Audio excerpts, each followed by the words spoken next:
Laissez-moi vous expliquer en 2 minutes la guerre en Ukraine.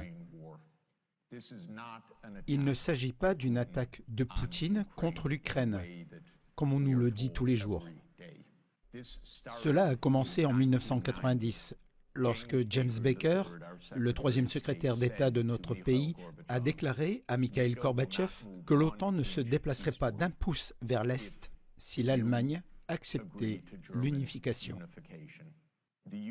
Les États-Unis ont ensuite triché dès 1994 lorsque Clinton a signé le plan visant à étendre l'OTAN jusqu'en Ukraine. C'est à ce moment-là que les néoconservateurs ont pris le pouvoir.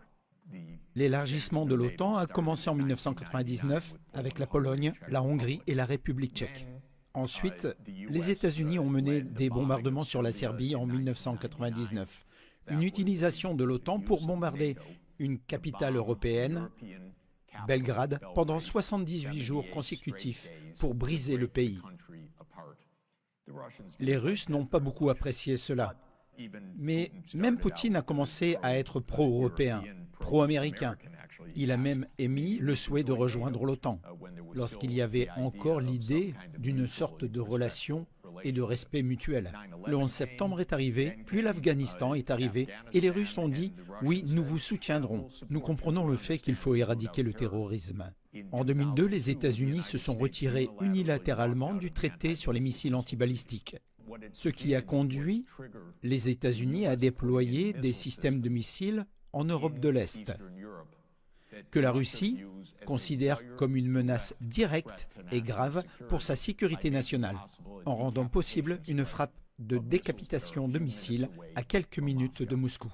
En 2004-2005, nous nous sommes engagés dans une opération de changement de régime en douceur en Ukraine, la soi-disant première révolution colorée.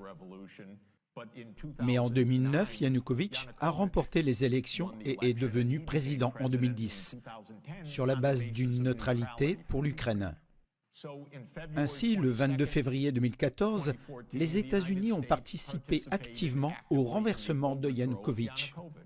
Ils ont intercepté un appel vraiment compromettant entre Victoria Nuland et l'ambassadeur des États-Unis en Ukraine, Jeffrey Piat, qui était jusqu'à aujourd'hui un haut fonctionnaire du département d'État.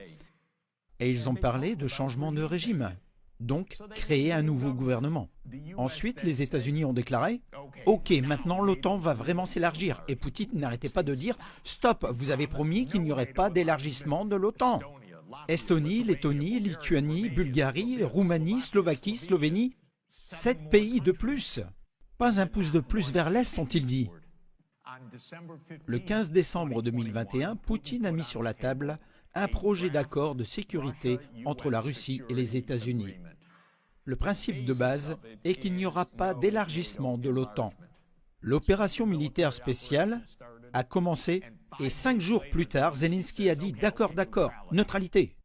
Et puis les États-Unis et la Grande-Bretagne ont dit « Pas question. Vous les gars, continuez à vous battre, nous vous soutenons. Nous ne sommes pas en première ligne, vous allez tous mourir, mais nous vous soutenons. » Cela représente 600 000 morts parmi les Ukrainiens, depuis que Boris Johnson s'est rendu à Kiev pour leur dire d'être courageux. C'est absolument épouvantable.